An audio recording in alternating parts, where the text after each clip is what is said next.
I'm so glad that my boss was a complete piece of shit. Actually, I had a couple bosses that were complete pieces of shit. And I'm so glad for that, you know, because otherwise I'd probably still be working at a job that I hated. But because I worked for people I didn't really respect, just by the way they handled customers, their life, and how they handled their team, it really forced me to make a move. And in this video, I want to tell you 5 things that happened after I left my job and why it's a blessing that you take a job with someone who you don't respect. And afterwards, when you make a move to go on your own and start your own business and build your own brand, what could actually happen? Check it out. You know, people fall in love with their jobs, and you start to see people who maybe like being around certain people at work. And there's nothing wrong with that. It's just that it makes it harder and harder to leave that position if you really have these aspirations of starting your own business and going after what you really want and having the freedom and the luxury of going wherever, whenever, with whomever. So whenever I was in the corporate world, I was in sales for a home remodeling company, and you know, the money was okay. So when I say okay, we're talking you do well, you make $100,000 a year. Taxes taken out, you're only making about $70,000, and you're working a lot. Okay, so it's not that great of a job, but it's okay, and you live a decent life. The thing is, what made me make a decision on whether I wanted to be there or not after a certain amount of time was, obviously I wanted to be an entrepreneur, and I wanted to build my own stuff and have my own company and have my own freedom. But the pressure of actually leaving, getting out of there, the time frame was diminished because of who I worked for. If you look at who your boss is and maybe the pipeline up, the chain ladder up in the company, is it someone or is it someone or a position that you want in life? Do you respect who they are, what they went through to get there, how they got there? And if not, what are you still doing there? The moment that I decided to leave, I set a time frame. I talk about it in some of my other videos, setting a date to leave. And that date was pushed up because of the people, I was working for. And so I picked the date, let's just say December 20th, okay? And it was a hard date. I had to make a decision whether I'm going to stay there or not after that date. And I knew that once I left, it was going to be really tough. You're forcing yourself back into the fire of entrepreneurship that maybe you failed at before. However, going back into it was my way of staying young, staying healthy, staying free, staying who I really was, staying true to myself. When I left, okay, it was an income of this down to here, like bare minimum, survival mode. And you're forcing yourself into pure pain, okay? And that pain is good though. It forces you to think on your feet. It forces you to survive on your own. It forces you to go out into the wilderness every day and hunt. And you become a great hunter that way.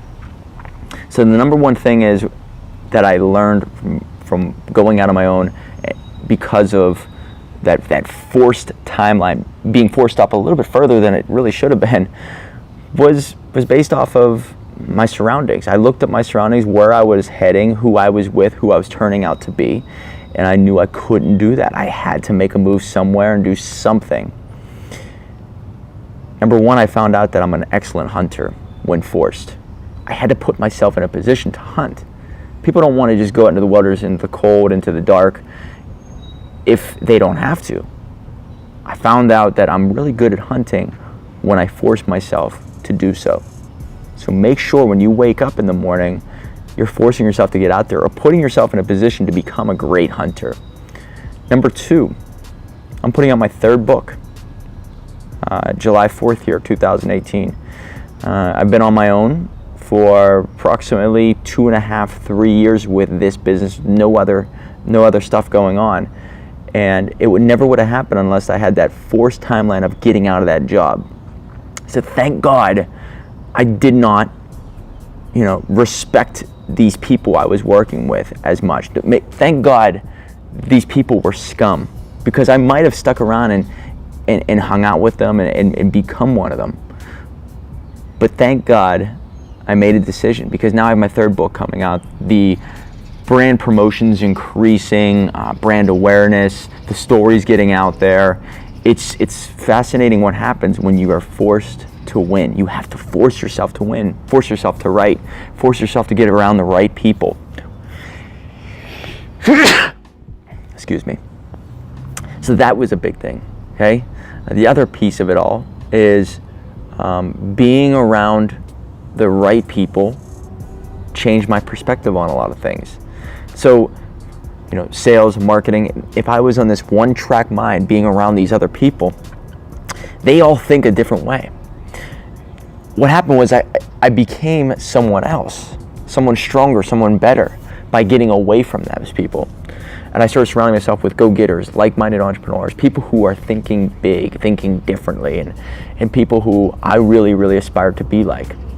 That gave me someone to chase. You know, you're always chasing someone, I think, and maybe by getting away from bad people, you're able to chase good people or become like good people.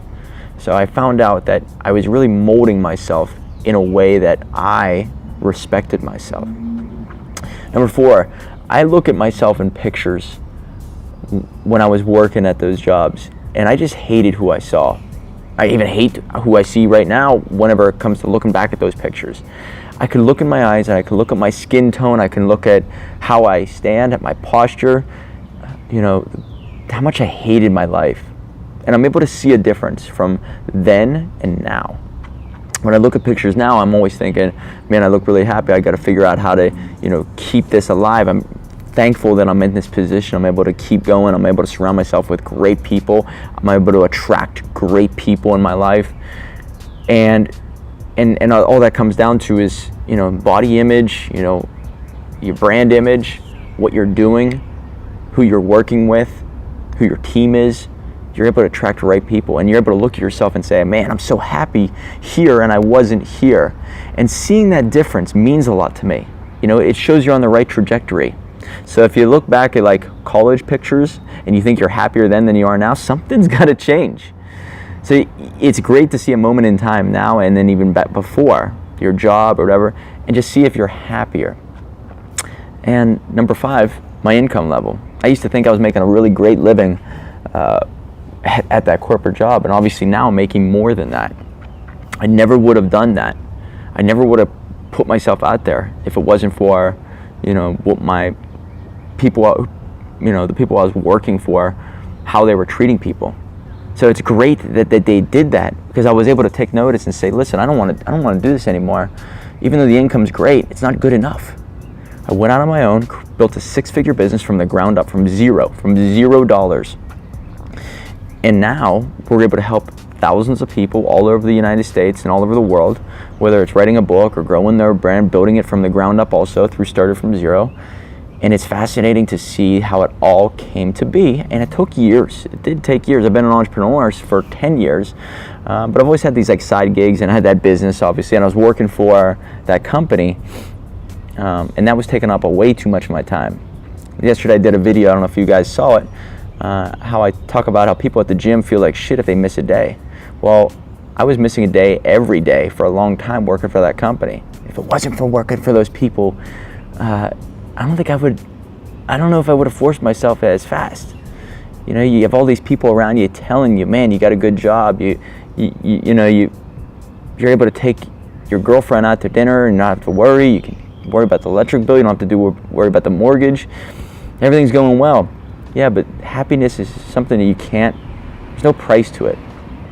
You know, $100,000, is that really worth your happiness? Take away your happiness, but here, give you $100,000.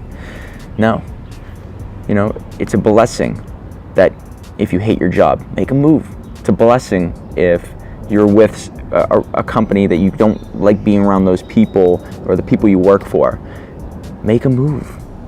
Start a business, build a brand, do something bigger. Make a move that you're going to be proud of and look back on and say, man, thank God this happened, this happened, because look where I'm at now.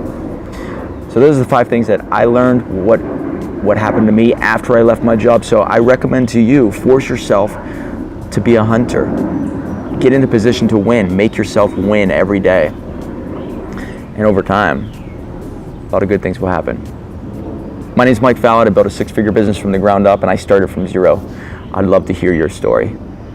Any questions, comments down below? I'll see you in the next one. Hey, thanks so much for watching, everyone. If you got anything from it, please like it and share it. For more tips and advice on branding, marketing, entrepreneurship, or for anyone who's looking to build it from the ground up, stay tuned for more.